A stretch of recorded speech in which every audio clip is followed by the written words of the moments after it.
very wet and rainy outside. It's like cold and warm at the same time. It's really weird. It's like mucky out. I don't have Brady with me. No, I'm going up. Alright. So we're gonna look for James out here, and I'm gonna say hey to Theodore while I'm out here. Okay.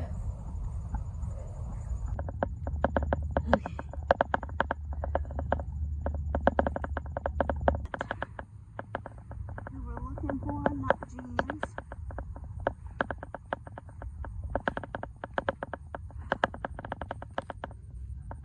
Here looks like there's worms. But it's so, there's no name. I can't see the name on it. Oh, it's just a brick. We know that's not James.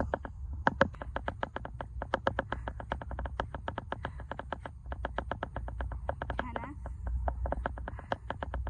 We got Theodore, Ida, and Regina. So, all along the woods here, there's no plots, as you see. So even though I'm gonna sit my bare butt on wet grass. So where we're gonna sit is over here, where there's no plots, as you see. There's not even plots around here. The closest plots are over there, but there's nothing over here towards the woods. So even though I'm gonna get wet, I'm gonna sit my butt in this wet spot right here. Hello guys. Okay. Trying to find there we go. I'm so happy and thankful that my friend Ann got me the selfie stick, because it's so much easier to vlog out here. I'm trying to take off my hoodie, or Mike's hoodie. It's too hot. It's like rainy and wet, but it's mucky. So, I mean, so we saw Theodore. That's what I was going to say. Well, we saw Theodore. I looked over in this corner for James. I'm going to look at this section. And then when I'm done, I'm going to go back towards the house that way. This little corner section, James is not here. That little corner section, he's not there. We're going to pick up this middle, and then tomorrow, the next day, it's supposed to rain continuously, so I'll try to get out here when I can. But we'll head to the middle section and then work our way towards the other side of the cemetery. And then I try to stay out of the woods, but I think some of the plots are tucked into the woods. So once we cover the plots that I can see out here, then we'll look into the woods. An update, there's not much about this cemetery. As everyone knows, I have nothing but love and respect for the cemetery. I came out here last year to walk the track because, again, I struggle with anxiety and agoraphobia. My anxiety got so bad that it kept me from wanting to leave the house. That's the agoraphobia part of it, but it's an anxiety panic disorder. And I had it so bad, my symptoms got so bad that I didn't want to leave the apartment or leave my home. When we used to live at my dad's, I didn't even want neighbors to see me. Like, it was one of those, I'd wait until it got dark to grab my package off the front porch, or ask Mike to go grab my packages. Even though I was like sitting right there next to the door, I was just so scared of people seeing me. And it took a lot for me to get on camera, to, you know, show myself, show my face. I had really bad teeth from not taking care of my teeth since I was 18. Slowly, they rotted. Show you a picture on the screen. I continuously show my photos of my bad teeth because I want people to know that they're not alone, that if you're struggling with teeth problems, I don't think anyone's had any worse teeth than me. So I got dental implants, which really kind of helped my confidence.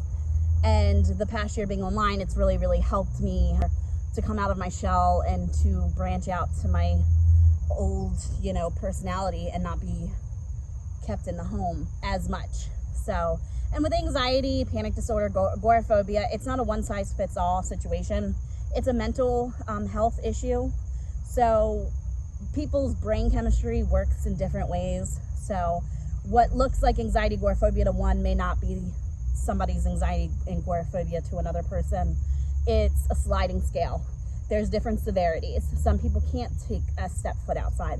Some people can, but they need a safe person. Some people can if it's for the doctors or for the grocery store, somewhere important, but they don't do social activities.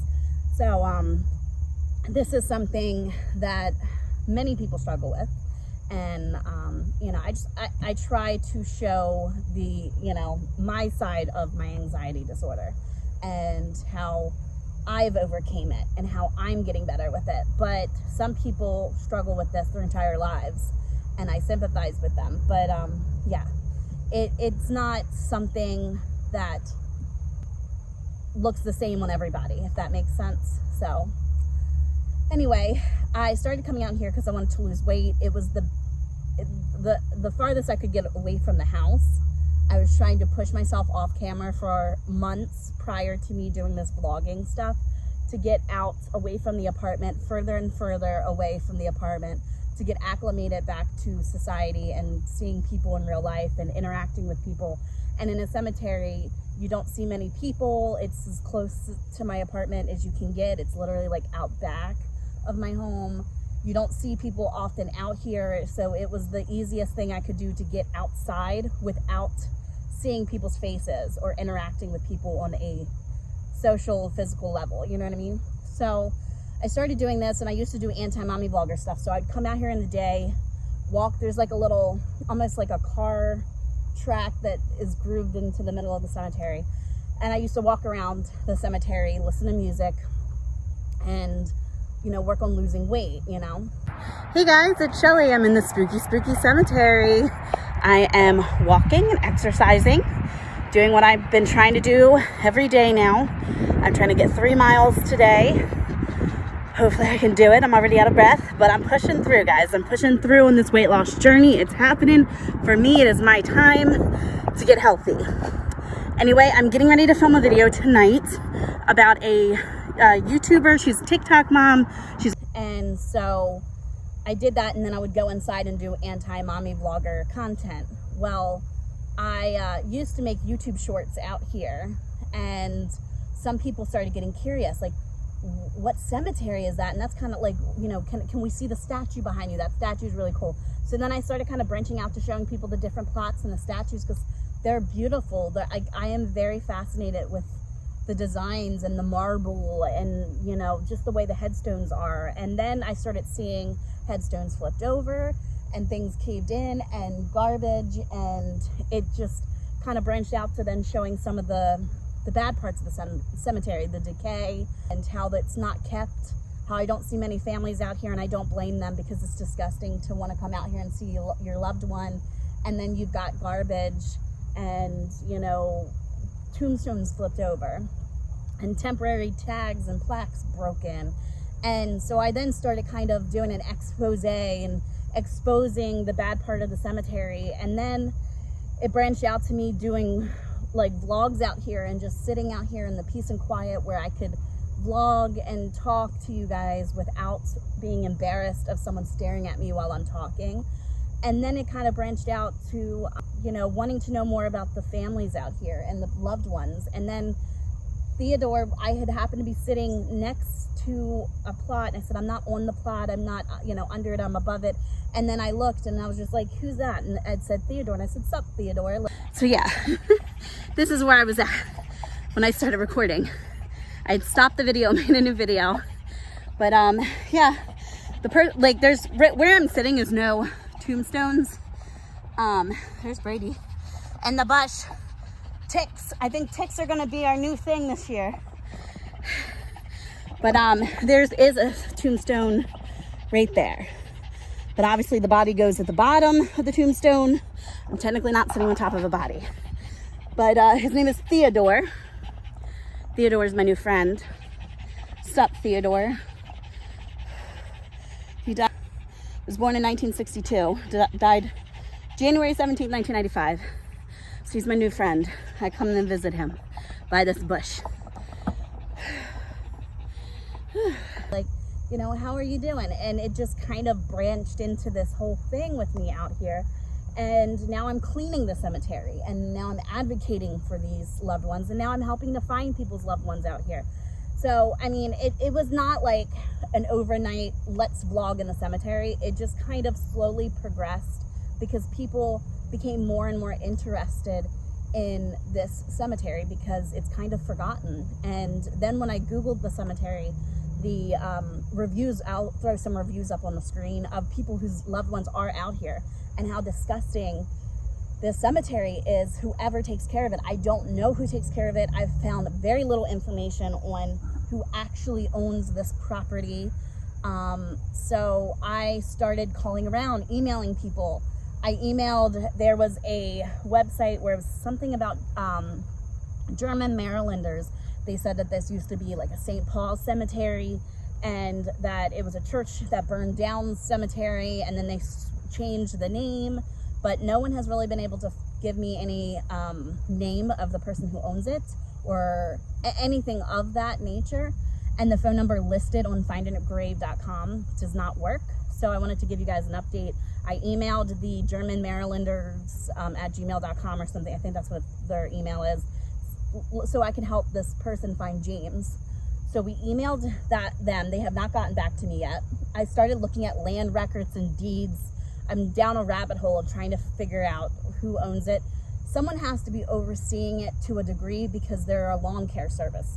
It's, in my opinion, shitty lawn care service, but there's someone out here in a riding mower that comes out here every few days.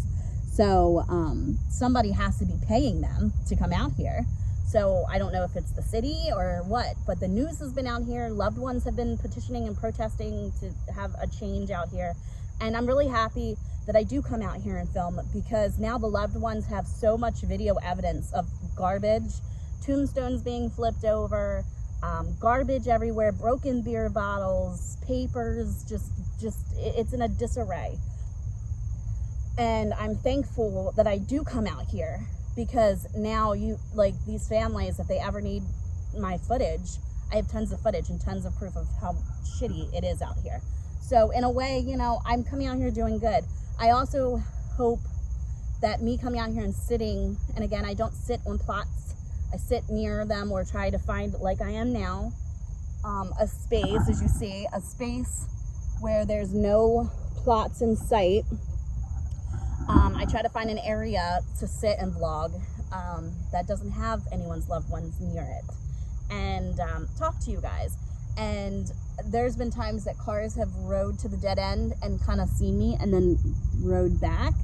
And I'm hoping that the year that I've been out here, the few months that I've been out here, I've deterred people from dumping out here, because all the dumping happens when overnight or when I'm not out here. So I'm hoping that I've been able to kind of deter some of these people from destroying the property, or people hanging out here and smoking, because I've seen cigarette butts, like, you know, put out on the tops of the tombstones, and, you know, obviously drinking out here because broken beer bottles. And, you know, some people may think it's like, well, I'm shaming people. I'm not shaming anyone. I'm not shaming if someone is homeless. The issue is if you're out here drinking, I get it, that's your business to a degree, but then get a little bag and throw it away, or take your bottles and walk it, you know, to my street, and right behind my street is a dumpster. And so there's no reason to smash a bottle on the ground and just next to someone's plot. There's no reason for that. Whether you're homeless or not, there's no reason for it. And so that's what I advocate, and that's what I try to do out here, is help families. So yeah, that's the update with that. We're going to keep looking at land records and deeds, and I'm going to keep trying to reach out to people. If a relative or a family member wants to reach out to me, my email address is in my About Me section of my YouTube channel. These always fascinated me. There's like moss growing on it. Father and mother. They're so old though. I love the marble. I'm like so fascinated with the intricate designs of like the marble stones and stuff. But as you can see, there's no, as we are walking, there's no plots. There's plots right there. Who are they? No James. But that's the only two plots. Now look, like right here, this entire section, there's no plots. So when I'm walking in here, like walking in the cemetery, as you see, there's no plots until up there. So all of this is empty land. Or there's plots underneath that we can't see, which then even loved ones that come out here to visit their family is going to have to step here. There's a temporary plaque.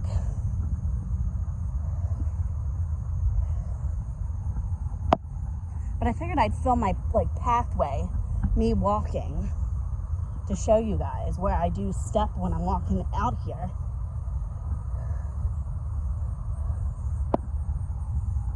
There's plots over there. Let's come over here to see their names.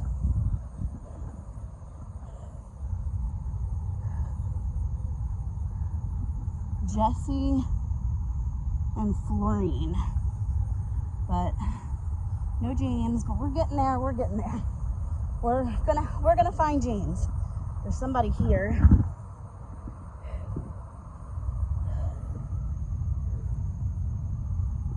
And it says Lakeisha.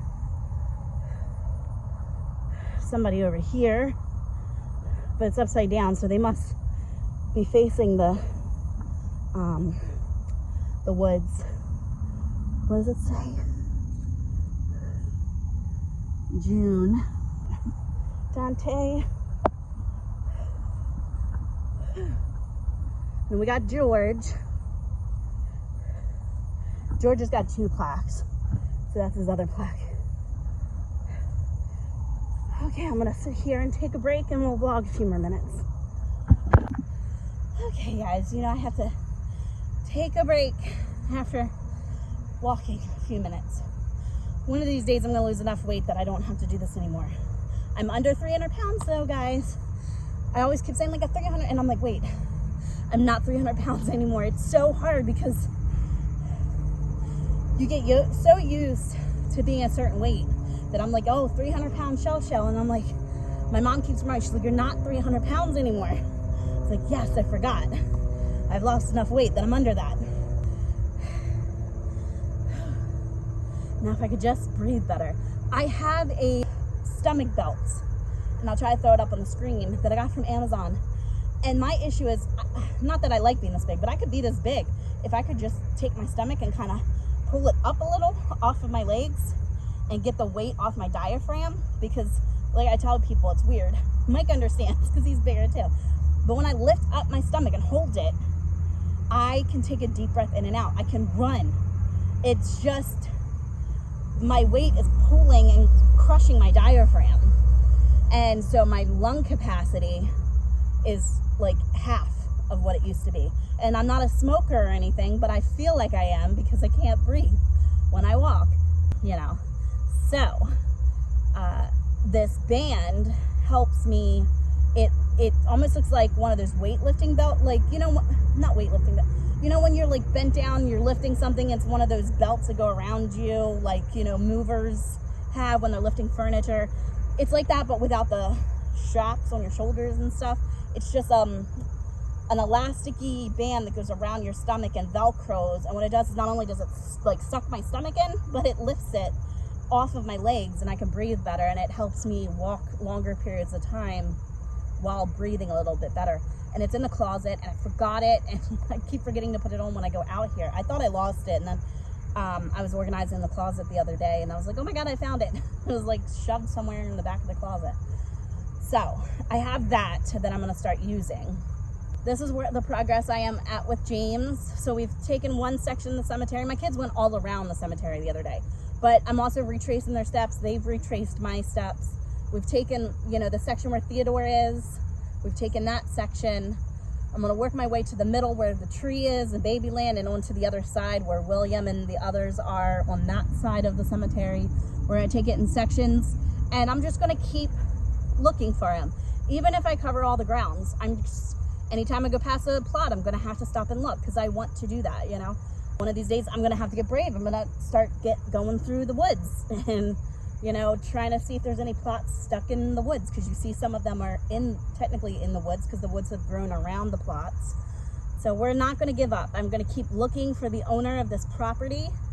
I'm going to keep emailing people, not over and I'm going to keep finding points of contact for people. Comes across my videos and your loved one is out here, my email is in my About Me section of YouTube, and I'll do my best to help you with your request. I want nothing but happiness to come out of this.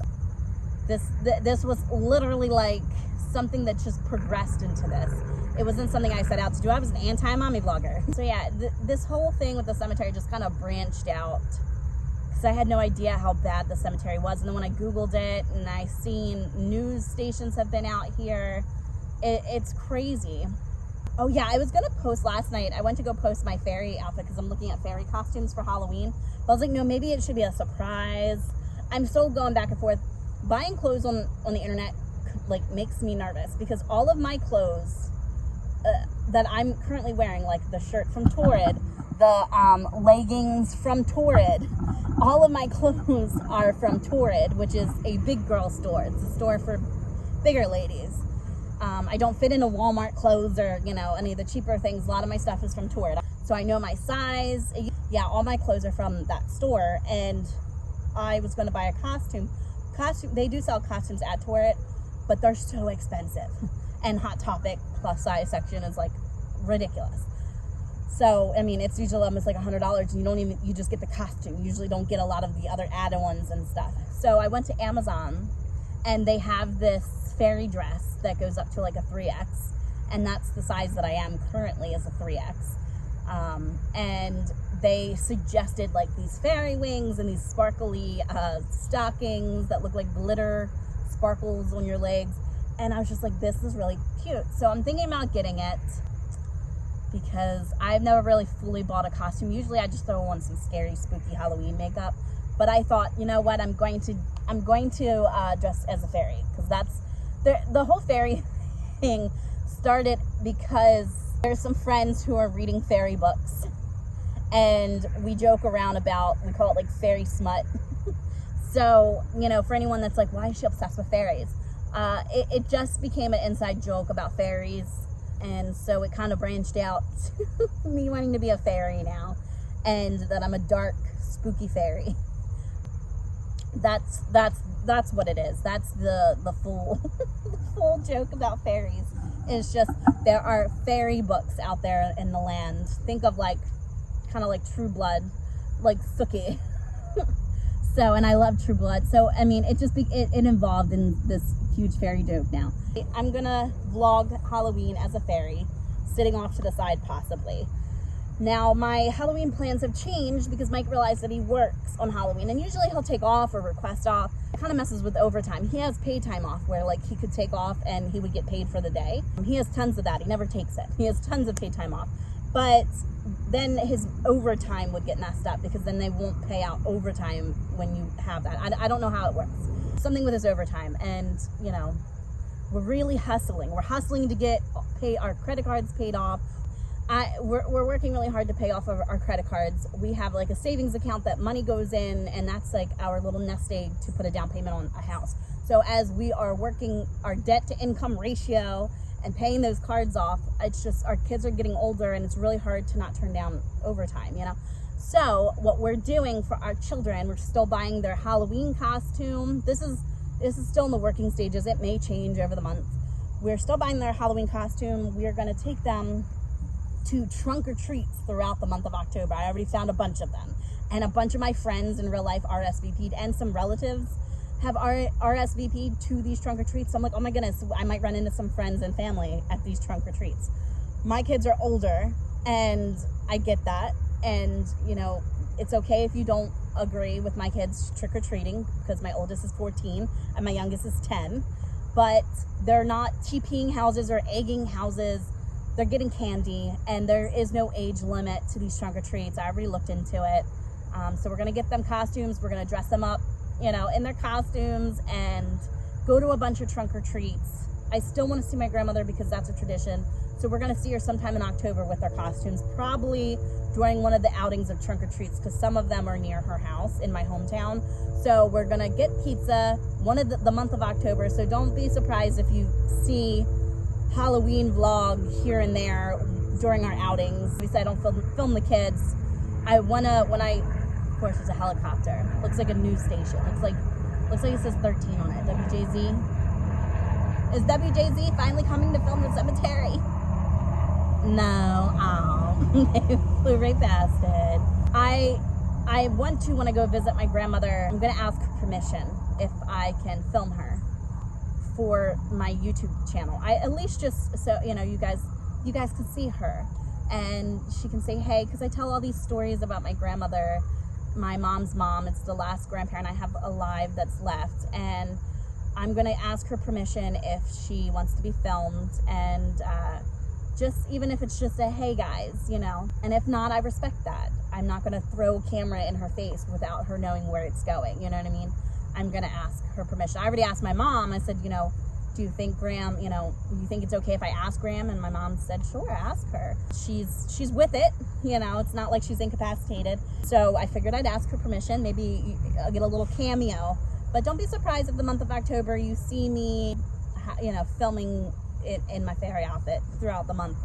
But yeah, we're still gonna buy their outfits and do the trunk or treats and go to see my grandmother. It just may not all be on Halloween. And then I told the kids, I said, we'll just buy a bunch of candy on Halloween, stay inside, you still can get dressed up. Heck, we'll walk around the neighborhood if we have to. I don't know how many viewers of mine live in apartment complexes, but traditionally there's no trick-or-treating in apartment complexes. I grew up in an apartment, a 2-bedroom apartment with my brother and my mom, sometimes other families. Sometimes my mom would help other friends, families, people that got evicted in our neighborhood. You know, we always had someone living with us, you know, she was always trying to help people. There was no trick-or-treating in our neighborhood, so we used to have to go to the neighborhoods, the single family houses and the townhouses surrounding Oak Grove, which was the apartment complex I grew up in. So there's really no trick-or-treating, and this is not a good area to be knocking on people's doors anyways. We're still gonna do something. It's just changing a little bit because we are working our way out of this apartment so we can purchase our first home. We're still young enough. It's still something that could happen. My dad didn't buy a house until he was well into his 40s. He had a mortgage on it when he passed away. I think he owed $42,000 left on his house. He bought it like 70-some thousand. He still had a mortgage on it. We were still paying a mortgage. It sucks. That was a $500 mortgage. I'm like, dang it. I wish I had it was $521 a month, I think, was the mortgage. I know that for my dad, he, you know, didn't buy a house for a really long time. He bought it in 2003, I believe. So I was in elementary school. I was getting ready to go to middle school when he purchased his first house. Well, it was technically it was his second house because he had a house with his wife, his first wife, before he met my mom. I don't even know where it was at. There's a land record on Maryland Archives that you can like search, and you can find the deed to his old house, Winbrook. I think that was the street name, Winbrook. I don't know where that's at though. My dad had a wife before he met my mother. Struggled to tell people my parents' age difference. I believe my mom said they're 9 years apart, something like that. So, when my dad was getting a divorce, he was separated from his wife and was getting a divorce, and he met my mother. And they were together and had 2 children. So, yeah. Yeah, I mean, buying a home is going to happen. I know it's going to happen. It just may not happen for a few years. And, you know, there's a lot of a lot of people, that's why I tell people, a lot of people go, why do you tell people you live in an apartment? Why do you show, like, that you live in a small apartment? It's because my channel is not a drama channel. It's not a beef channel. It's not to criticize people. My channel is me. My content is me. There's no copyright this and that because my channel is only me. I have my old mommy vlogger stuff because I want to show transparency of who I used to be. I don't want someone to stumble across my video and think that this is where I started on YouTube. I want people to see the progression of where I was at a year ago. And that also reflects on my mental health and shows you mentally where I was at a year ago. You know, my channel is my life story, my lifestyle, where I go, when I go, stories about my family.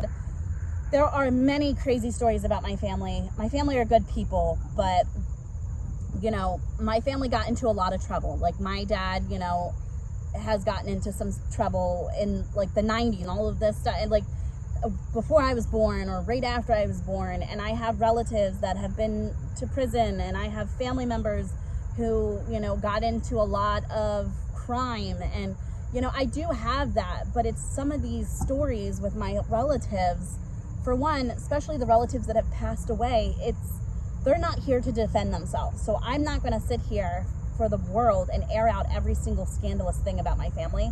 I try to talk about my family in the most respectful way. And any of the scandalous stuff that I do expose on my channel is me. It's my scandalous stories.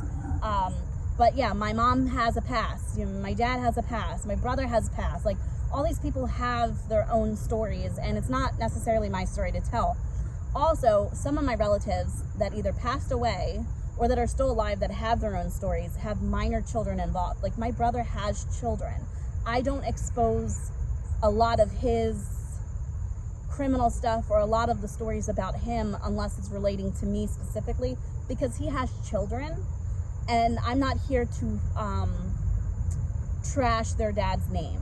I'm not here, you know, I've told people that my brother passed away. I've told people that he passed away from an oxycodone overdose because he was prescribed these pills and medications from the VA hospital. He was not trying to harm himself on purpose. I just think that it was a mixture of alcohol and oxycodone. And I asked my mother, because she's the head of his estate, I asked her if that was appropriate or okay to tell people, because it's part of my story. But that's as far as I'm going to go with my brother's story, unless it relates to me, like when I took his car in the middle of the night, which was my car technically. It just legally on paper was still his. You know, and I didn't have a license. I only had a learner's permit at that time. So, you know, I have other stories, but these stories are not my stories to tell. These are my family stories. That's not what my channel's about. My channel is to tell you guys about my life, but not to trash my family. My family is good people. I just think some of them got into situations that led them down wrong paths in life. But my channel will not be to criticize or defend any of my family stories. My stories only. But yes, sometimes my relatives are associated with my stories, but I do my best to not talk about them in a bad light. That's why I have a hard time talking about some of my childhood stuff, because of course it may paint my relatives in a shitty light, but people don't know what led them to these acts. Do you know what I mean? I don't know if that makes sense, but yeah, I love having a YouTube channel, and I just want to say that I'm very thankful that everyone, watches my channel. And I don't know where my channel is going to develop and go from here. I do know one thing: my kids will never be a part of it as far as being filmed. You can hear them, but their faces and names, they're nameless and faceless on my channel, and I want to keep it that way. They've expressed to me as they get older that they may change their opinions or their minds, but, I'm here to protect my minor kids at the same time of having a channel. So we're going to continue looking for James. We said hey to Theodore, and I'm going to get back inside because I feel like some raindrops on me, so I don't know if that's just from the trees or it's getting ready to rain again. But Mike is off of work today, and I'm really excited. So we're going to go inside. I was so mad. The new Beetlejuice is available to pre-order on Amazon, but not to buy yet. So we're going to probably watch some spooky movies and just relax and just hang out. Tomorrow is payday, and that's usually the day that Mike is running all the errands and doing laundry, and so we're just gonna spend some time together as a family. We get inside and spend time with the family. I made a YouTube short the other day that it seemed like a lot of people liked. I put music behind it, and you've seen dryer sheets I was pulling out of my shirt, because what happens is Mike does the laundry at the laundromat, and some people get so bent out of shape that Mike does the laundry, and Mike finds it hilarious because he's like, you've been doing the laundry for 13 or 12 years for our family, and because I'm doing it now, it's a problem. But they don't like the gender roles. I think some people don't like that he's a man that does the laundry. I don't know. It's really funny, but he washes it at the laundromat because he has the license. I don't have a license, and he brings it back in bags, and then I sit there and I fold it and put it away. And, I get my kids' piles and I tell them, come get your clothes. They put it in their drawer. And then I put me and Mike's clothes away in our closet. So Mike likes his clothes like smelling really, really good. So he puts like handfuls of dryer sheets in the dryer, and especially his EMS pants are so thick and heavy and heavy duty. So he just puts a bunch of them in. And as I'm pulling out blankets and sheets, because we wash our blankets and sheets and pillowcases very frequently because our family's obsessed with having clean beds. So as I'm pulling sheets and blankets and pillows and things out of the bags and the laundry out of the bags, all these dryer sheets are stuck. And instead of just piling them next to me, I just shove them in my bra, shove them in my bra, shove them. And so then at the end, when all the clothes are put away, I grab them all and throw them in the garbage bag all at one time. But it's funny because it's laundry day when I can reach in and pull out 87 dryer sheets out of my bra. So I thought, that's funny. So anytime I make YouTube shorts, either something funny or something that pops in my head. I do a lot of those funny voiceovers. So, check out some of my YouTube shorts because they're pretty funny. There's no rhyme or reason. Sometimes I post 6 of them at a time. Sometimes I film a few and keep them in my phone and then slowly, release them as the week goes on. It's just extra little bonus content. And it seems like, I get a lot of people watch them and I get a good amount of subscribers off my YouTube shorts. So I try to do as many YouTube shorts as possible. Anyway, I'm going to get off here. I hope everyone's having a great day. And I don't know when I'm going to film again. I'm going to try to get out here tomorrow or the next day. We'll see how this weather is. But if you've made it this far, you are amazing. Just know that you are freaking amazing. And I adore your face. And I'm just so appreciative that you watch my channel and you're watching my journey and weight loss journey, anxiety journey through the cemetery, just journey in general. Just this is my life in general. I live my life. At certain aspects of my life is lived out on YouTube, and I know you guys enjoy it, and I really appreciate it. If you've made it this far, you're amazing, and I'll see you in the next video. See you later, alligators.